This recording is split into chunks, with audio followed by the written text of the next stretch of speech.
going to be a good day. Hey guys, welcome back to Hood's Custom Shop. So guys, today I want to show you guys how to take an ordinary tree limb like this right here and make a baseball bat like that right there, a little keychain baseball bat. Or like this one right here. This one's out of walnut. It's kind of my original one from a few years ago. So I can take this right here and make this little baseball bat out of it. So let's get busy. I just threw that thing. Alright guys, so the first thing we want to do is take this right here, kind of square up the ends pretty much with the wood grain here as best we can, and cut it to about the length we're going to want. So I'm going to cut a fresh end off here because this has actually been drying for a good bit, and the ends of it's going to probably have some checking in it, so we're just trim that off and start with a fresh cut here.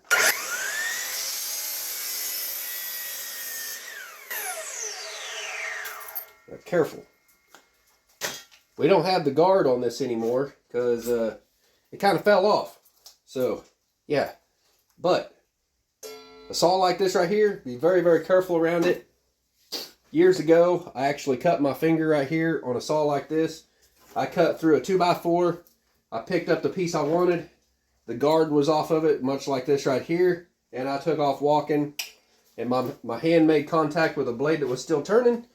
This thing right here stops a heck of a lot faster than that old, I don't even remember, I think it was a Black & Decker. But yeah, this thing here stops a lot faster. I just got to get a nut for the screw that holds the thing on the side here, and I'm just waiting for that to come in. But I still need to use this tool, and so we just got to be very, very careful because this thing, this blade, is not covered up, all right? So just got to be careful. All right, so we're going to need a piece, I don't know, about that long right there. All right, let's give her a shot.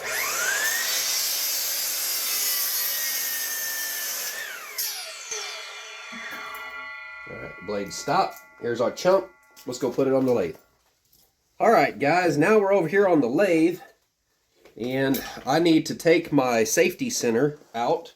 So I'm going to use this rod right here, insert it in the back side here, and use it to knock this out. Alright, got it out. Now what I need to do, and typically I don't do this, but I'm tired of moving the camera around a whole bunch. Take this right here. See our pith right here? It's the very center of this limb. This is not the butt of a tree or anything. It's just a tree limb here from some tree cleanup work I did a few years ago. So this is pretty well dry.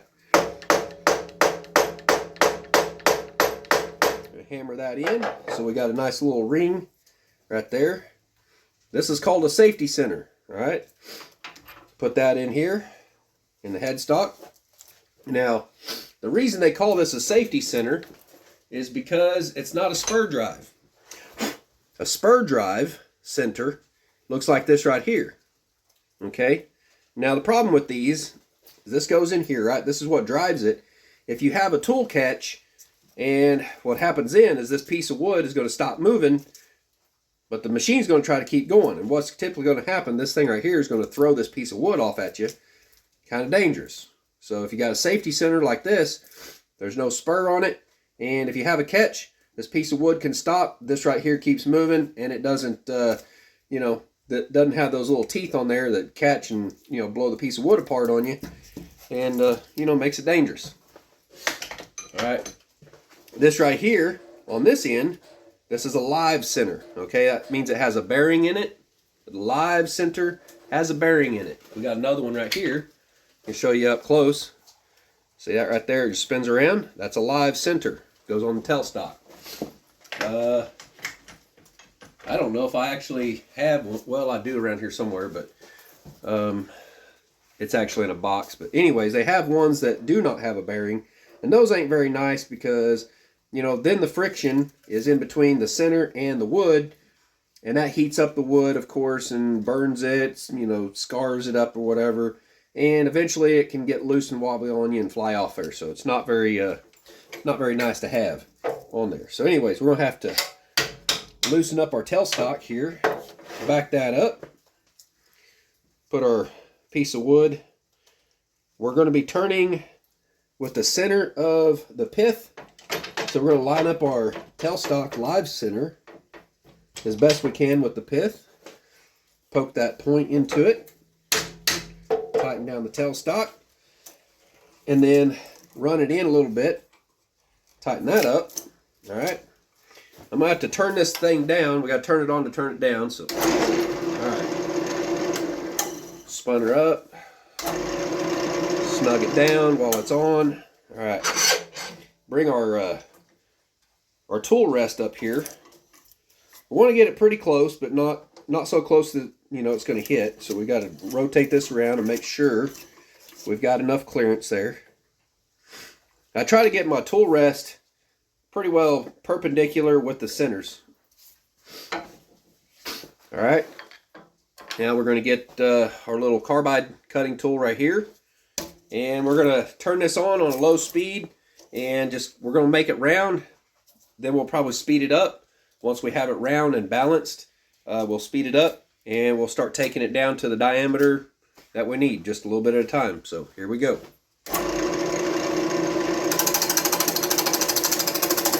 Taking off a little bit, nice and easy.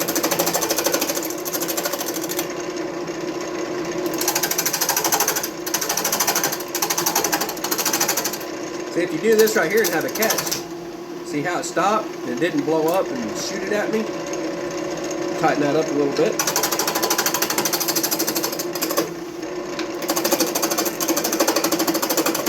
So if you have a kid, you want to teach how to run a lathe, a safety center like that is pretty nice to have. Then you don't have to worry so much about them getting hurt. I mean, it doesn't make it to where you won't get hurt, it's just less likely. We'll speed this up a little bit, make it a little smoother.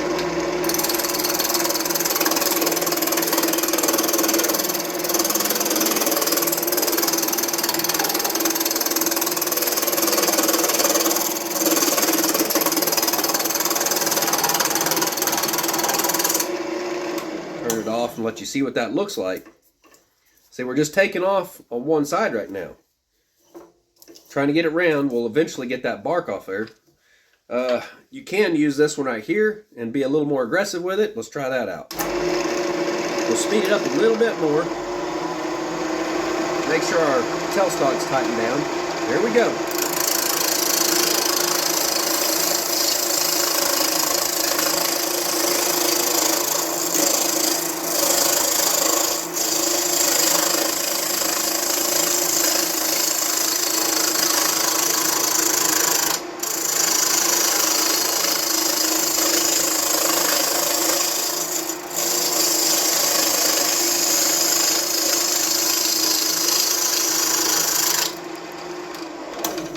Alright, now you see we're not perfectly round just yet.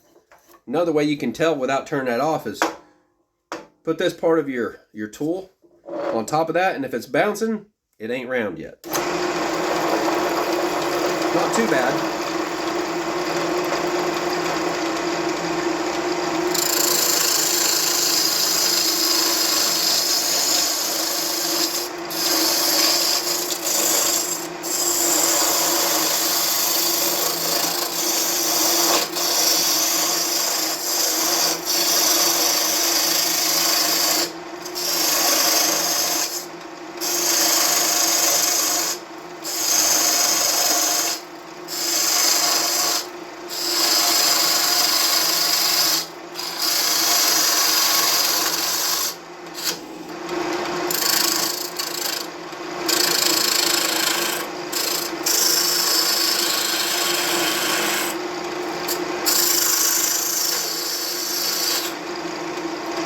Alright, it's all round, it's just not straight. Now we use a square tip one here. You don't really have to do this step.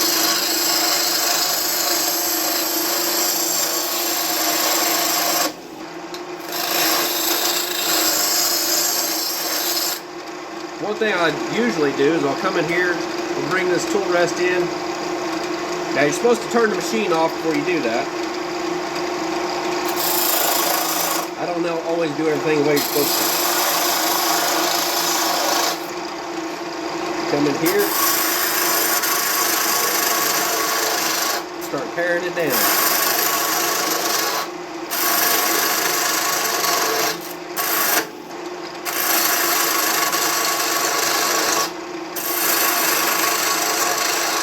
Making a lot of wood chips for the chickens.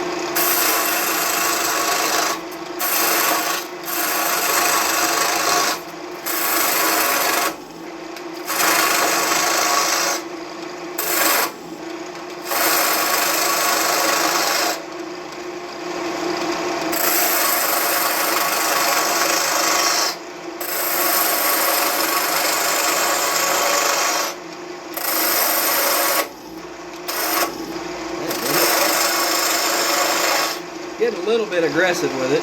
It's all right.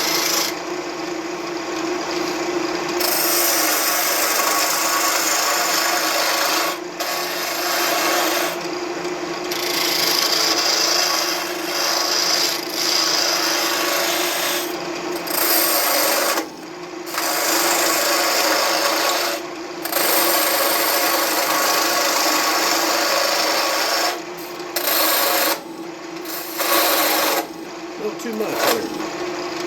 Tighten it down a little bit.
Now we got a pretty much a wooden dowel rod.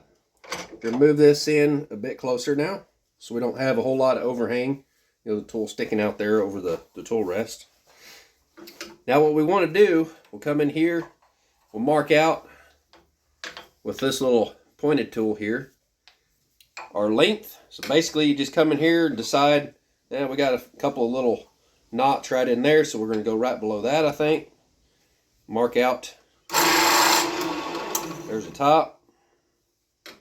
And set it up right there. There's the top of our little palm swell. And right here, the bottom of it. Just like that. So then you have your overall dimensions there.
checking to make sure we get all of our tear out, because I'm being a little rough with it with the cutting tool, so we want to sand out all that tear out.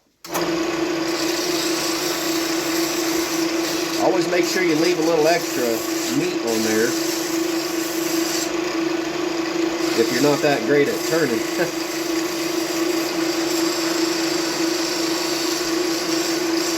I'm basically just kind of doing my final shaping with the sandpaper. This here is 40 grit. 40 grit is pretty aggressive. We don't want to push too hard on this because it's kind of fragile. It's just pine.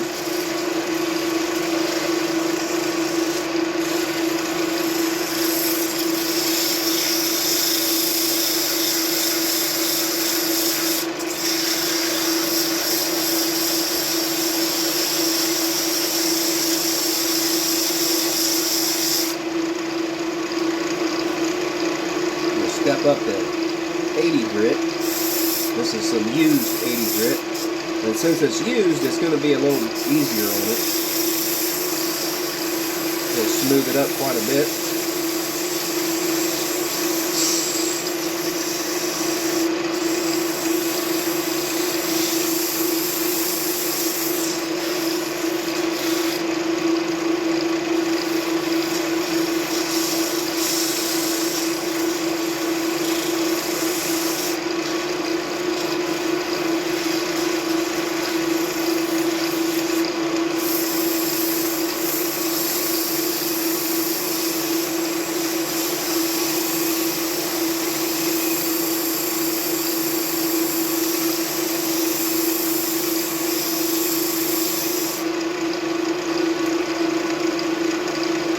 Got some 220.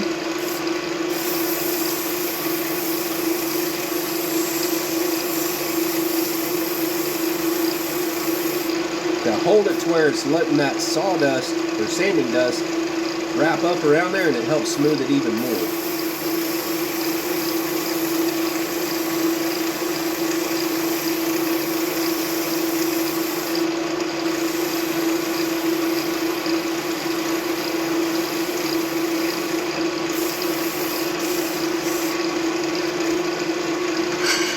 Shape the bottom of that palm swell a little better.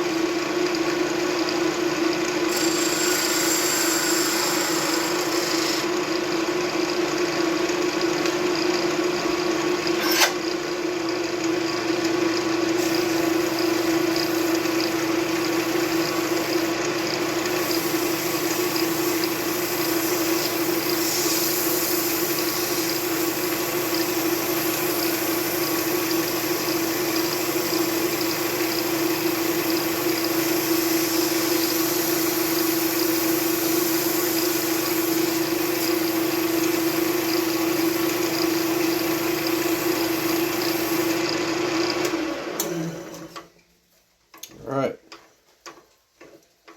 looks pretty good.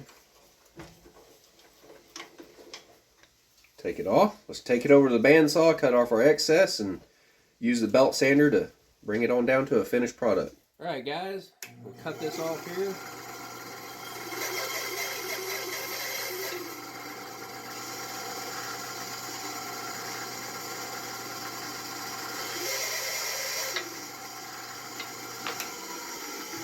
Alright, so now we come over here to this belt sander. We'll sand off that little excess right there on the end and right there on that end.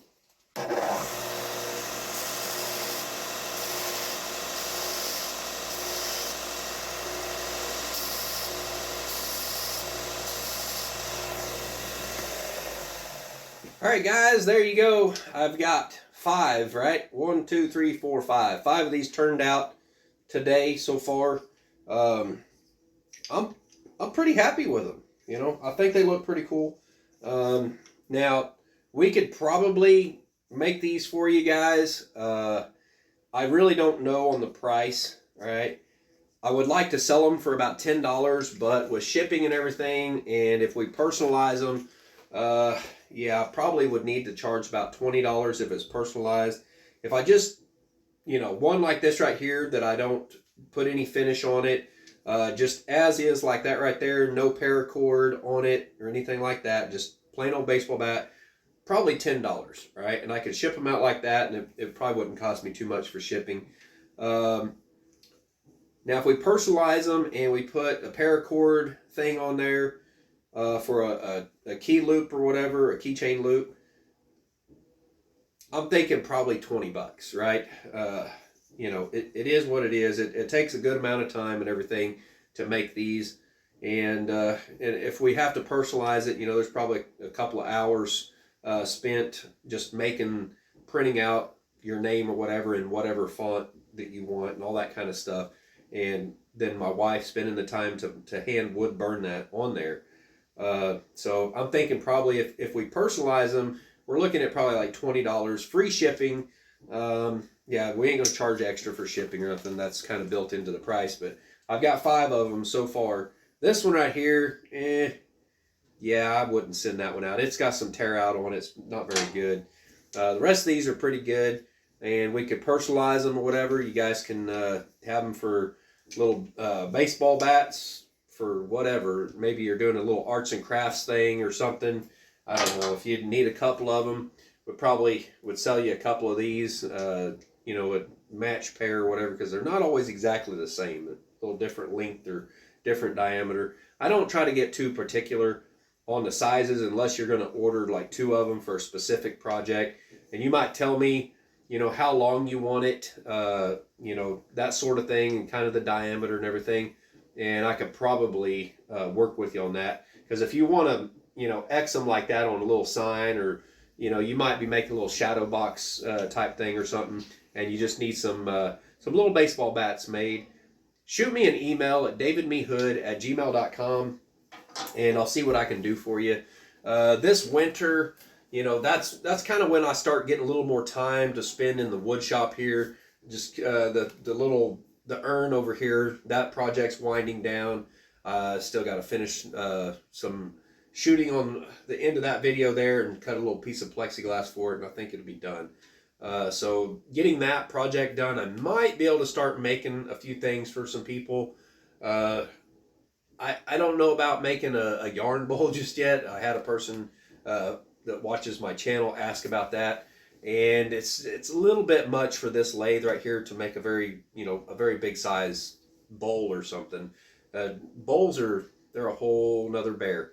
But stuff like this right here, a little spindle turning type stuff, like a baseball bat or whatever, it's a little easier, a little quicker. And I don't know, I've got some of these limbs and stuff like this laying around that's been around here for a good bit, and they're pretty well dry. That's where I really kind of run into problems and with a lot of these woodworking projects is it's sometimes, depending on where I get the wood, it could take years for that to dry. Unless I go and buy it, and if I have to go buy the wood, then that project's going to get really expensive really quick. The only way I'm able to afford to do a lot of the projects I do is because I have a sawmill, and I kind of negate the cost there. I'm not literally pulling cash out of my pocket to go buy, you know, a board. And as you guys know, the price of lumber these days is crazy through the roof. And so if I had to buy the lumber or the wood to mill it or whatever, I mean, I do technically have to buy the logs, but that cost is kind of insignificant when it comes to, you know, little tree limb did this right here, right? I didn't have to buy a board. Okay, so basically I got paid to go and do a tree cleanup job from from storm damage, and I had to haul it off. So I got, I guess, paid to haul it off. It wasn't very much, but I did get paid to haul it off. And so I got some pine limbs like this, and I'm like, hey, what can I make out of those, right? I could probably make something out of it. Basically, it's firewood, but pine's not good for firewood. So if I can spend a little bit of my time, make some baseball bats for y'all. I know there's some arts and crafts people that follow my channel, and I don't know, maybe you guys need some baseball bats to make some little, I don't know, shadow box or picture frame things or something. I don't know what y'all have got in mind, but hey, I can make these. So if you're not capable of making that, you don't have a lathe or whatever, I could do it. And hopefully this video inspired y'all to, if you do have a lathe, to get out there and get on the lathe and make something, you know. So anyways, don't be afraid of your lathe. Get out there and make something.